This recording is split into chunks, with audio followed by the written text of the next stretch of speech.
That convention has received quite some coverage. It makes it to the front page of the Daily Nation today. Yes. Kalonzo takes jibe at Raila in 2022 charge, and you can see the kind of leaders who attended that.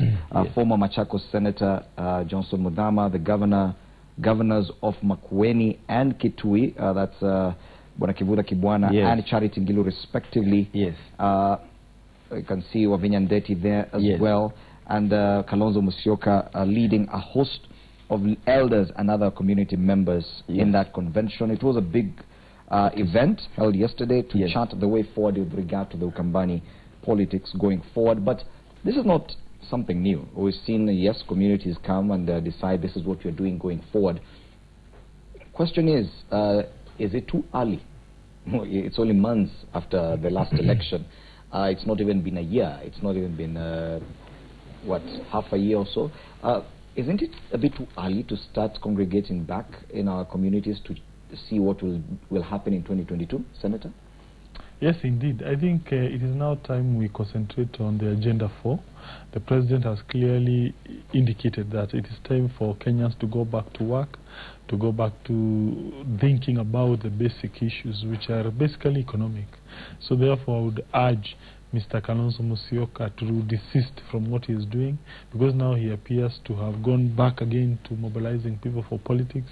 We are no longer want to politics. This is not the time for politicking. It is time for people to work. So to a certain extent, I think the timing was quite wrong. It is too early in any event. By the way, if our Kalonzo Musyoka is of now, instead of having such kind of a caucus, he should have gone and seen Uhuru Kenyatta and his deputy William Ruto and probably obtain some agreement as opposed to going back to his backyard. To me, that's not strategic as of today. Yes, but of course, even if you are to have a seat at the table, you need to have a base, and strengthening your base as a politician, that's the first thing you do. Kalonzo Musyoka, what he's doing right now is exactly what we're seeing Musalia Mudavadi and Moses Wetangula try to do in the other part of the country. But it also signals something for NASA, that yes, two of the core principles have decided to go one way, mobilizing in terms of their region. We're seeing Kalonzo Musyoka doing something similar, even trying to rebrand his Wiper movement to something different. Where does that leave NASA? Let me first take this opportunity to convey my condolence message to the family of the late Winnie Madikizela Mandela and the South Africans watching us right now for the great loss of an icon in South Africa. And having said that, on the issue of Kalonzo Musyoka, Moses Wetangula, there's no better word to describe them other than they are village kings. They roar in the village, they reign in the village. Kalonzo Musyoka is sending a message in the wrong way, and is targeting the wrong person, Raila Odinga, who is actually retiring from politics. For me, he's actually been a politician who portrays an image of a crybaby, for lack of a better word, and I do that with a lot of respect for him. Every now and then you keep on complaining and saying, I've played second fiddle with people, and they want to abandon me now. They've left me. I mean, what did you want them to do, really? I mean, for you, what do you want any person to do? What Kalonzo Musyoka fails to understand is that he started losing the Ukambani politics or political base a long time ago. That is why Machakos governor, where actually the whole thing was held, could not even want to attend that, because for him, that was a busybodies event. And for me, Kalonzo Musyoka should now start changing his image, his message to the people. That is actually a person who can stand by himself, come out and seek support all over. This meeting was held within Machakos County by the very same people who've been attending NASA rallies, the very same people who've been attending meetings with Kalonzo Musyoka. So there is no support that he wanted to galvanize or to collect or to combine in Machakos County. There is no support. He ought to have held his meeting in Nairobi so that we hear him, and called people from Kisii, called people from Luo Nyanza, called people from all over. You don't think it's important for him to solidify his base? You just said that he lost quite a bit of it. But only, these are the Wiper people. Only Wiper people can be visible here. Starting from losers like Wavinya Ndeti I mean, who are the rest? But sure, Charity Ngilo is a party leader. You see, that support came earlier. What I'm trying to say is this: what Kalonzo Musyoka could have done, he ought to have portrayed a national image. He's doing nothing different from what Wetangula is doing, going to the Luhya Nation, and actually not the Luhya Nation, the Bukusu Nation, to be very precise, meet them and tell them, you know, it's about time Luhyas come together. These declarations are necessary right now. I can tell you that Kenyans are tired of politicking this period. Kenyans want service delivery. If Kalonzo Musyoka came out and held a rally in Uhuru Park and questioned Uhuru Kenyatta's failed promises, then people could have started taking him serious and look at him at the national level. But right now, we think he should actually vie for Kitui governor. But he does make a serious point there, that if at all you're rebranding Wiper Party to, you said it's... you know, this already shows that Wiper is in one Kenya movement. One Kenya movement. Yes, that probably even the choice of a venue to actually make that declaration should have been different. No, some place more central. No, let me tell you something. I may not know the background of my good friend Mheshimiwa Sore and his experience in politics, but one thing I must say, that the timing, there's nothing wrong with the timing, and there's nothing wrong with you as a vision carrier of your people to come and say, going forward, we've now come to the closure of the electoral cycle from 2013 to 2017, and therefore the way forward, going forward, this will be the path, and therefore defining that to your people before you even go to the larger Kenya. There's nothing wrong at all whatsoever with that, and in fact that is the face of the Kamba community, and therefore I wanted to educate him a bit. When you will see, when he wants to understand the community of the Akamba nation, that is the face. What he is seeing there, that is the face. By the way, I want to educate that so that you know going forward. You don't associate when you don't see one particular character who has not come for one reason or the other. Then you say the Akamba is not here. This is Wiper. That is for your information. That is the Akamba nation, and there's nothing wrong. And what do we say? We said we are going to reach out to every other Kenyan outside there, all the leaders, the Kenyans, so that now we tell them what we think we should now drive the country. Number two, when actually he says that we should be now reaching out and mobilizing people in Nairobi and doing all this kind of thing and taking them. We have not said anything against Raila. And Kalonzo was very clear. He said, in fact, he even brought greetings of Raila Amolo Odinga to the congregation.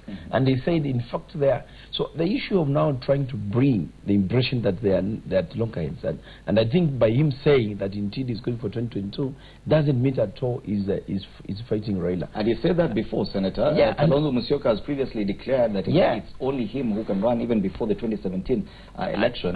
And yes, it was the same leaders from Mukambani who said it has to be Kalonzo Musyoka, but we saw that change after a while. Why should we take this declaration this time round seriously, that he's not going to play second? I don't take Mr. Kalonzo Musyoka serious from where I sit, for several reasons. Number one, he keep on changing his position. You can recall, for instance, there was a time he had insisted he would vie on his own motion, he will not support any other candidate. But after some few minutes, after some few days, he changed that position. Number two, he's not very strategic. Because, take for instance, in 2013, he originally supported Uhuru Kenyatta together with William Ruto. But after he was not given the position of the deputy president, he ran away and supported Raila Odinga. Assume, for instance, he stuck with the Jubilee coalition of 2013. As of today, do you know what most likely will be the leader of the majority party in parliament? Or even as speaker? So therefore, I think it's not strategic. He ought to admit he has miscalculated, that probably he ought to have stuck with the Jubilee party. Because as of now, do you know what would that, the effect of that would be? He would now be, let's say, the number 3 in the Jubilee lineup. And after Uhuru probably retires, he would now probably be a number 2. And maybe after William Ruto retires, he would now be a number 1. I'll not agree with that. I'll not agree with what my learned colleague... unstrategic. I'll not agree with what my learned colleague is saying about Jubilee.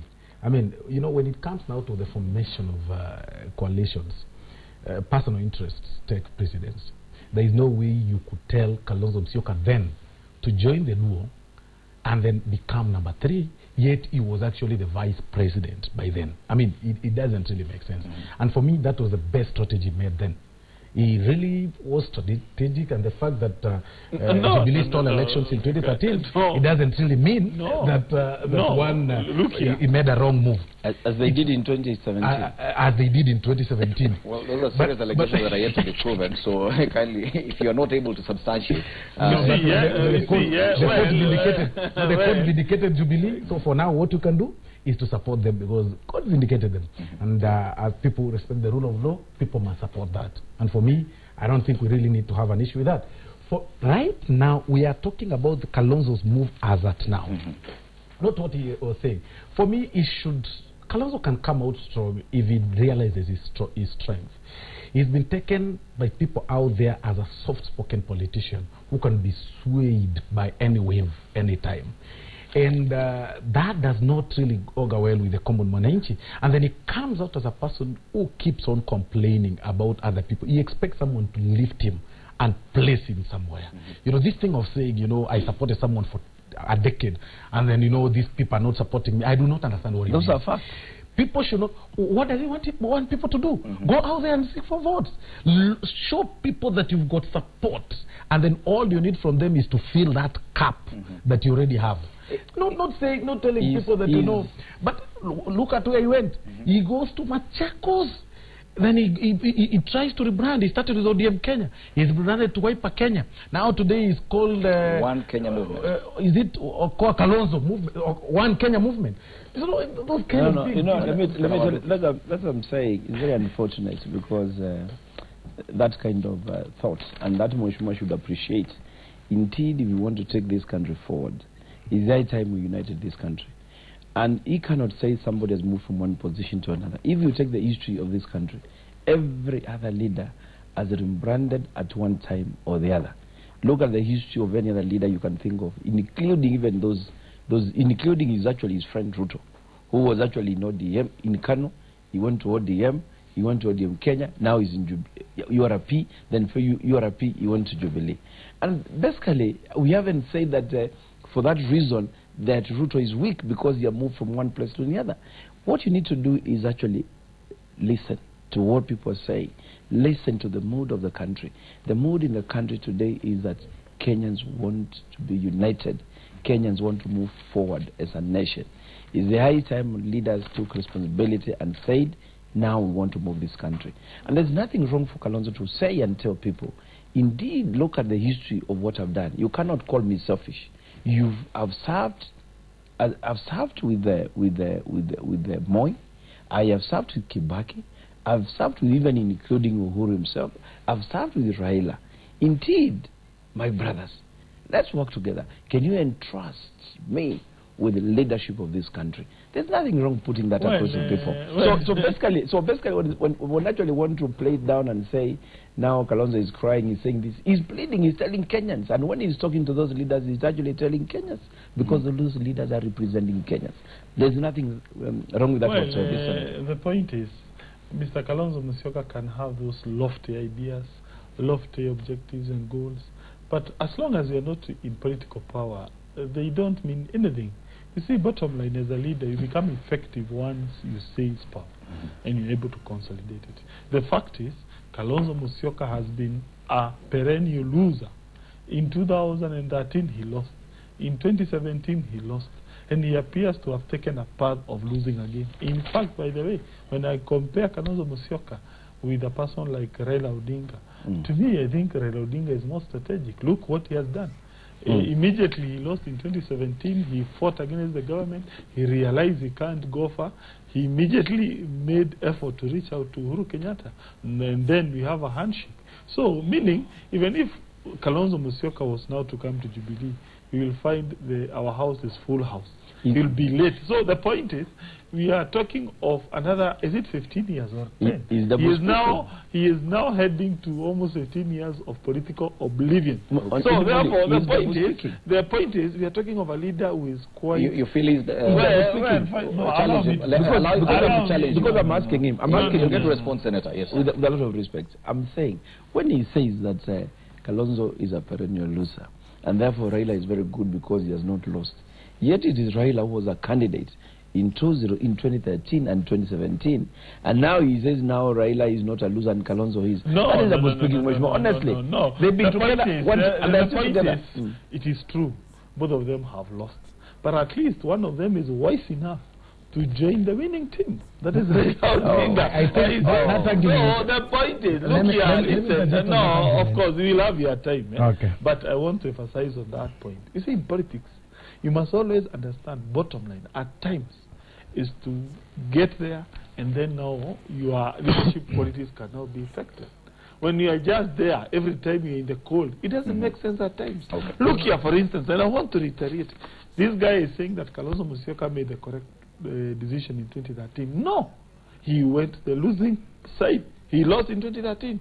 It's a reality. Just a minute. If I were him, I would have advised him, listen, Brother Kalonzo Musyoka, these guys are offering you a number 3 position. Take it. Now, by the way, we cannot even now probably consider him. Why? His position appears... Jubilee has moved on from... yes, of course, most likely. The fact, I'm very happy that Senator Irungo Kangata is not an authority in Jubilee. Yeah, precisely. So there is nothing he can say, we cannot do this. He is the deputy majority. In the Senate. Let him go and whip the Senator. He may lose his position by saying that, by the way. Because again, he should also not mix himself. Okay. In the opposition. Okay. Senator, you should not mix issues here. And at one point you're saying we want to unite Kenyans. At the other point you're saying we do not want him. So where do you want him to go? To deport him like Miguna Miguna? No. So you cannot say... I don't mean that. No, I don't mean that. That is what I'm saying. Don't put words into my mouth. That is what I'm saying. People need to do this. This country needs to... I mean, in my opinion, if there is a way that this gentleman of ours, His Excellency Kalonzo Musyoka, should actually be advised, and if the best advice is to join Jubilee, like you want to say, yes, that's my that should be the point. But don't say that you cannot do that. But there is something I wanted to say first. There is something I wanted to say on this issue. You see, prior to 2013, coalitions were being formed, and nobody by then could know who was going to win in 2013 elections. Yes. So him saying that somebody offered him position 3, yet on the other side he was being offered position 2, I mean, it doesn't really make sense. For me to go to position 3 and I'm leaving position 2, and nobody could predict who was the winner. No, you and could. Actually, we knew that votes were stolen. So no, what kind of things?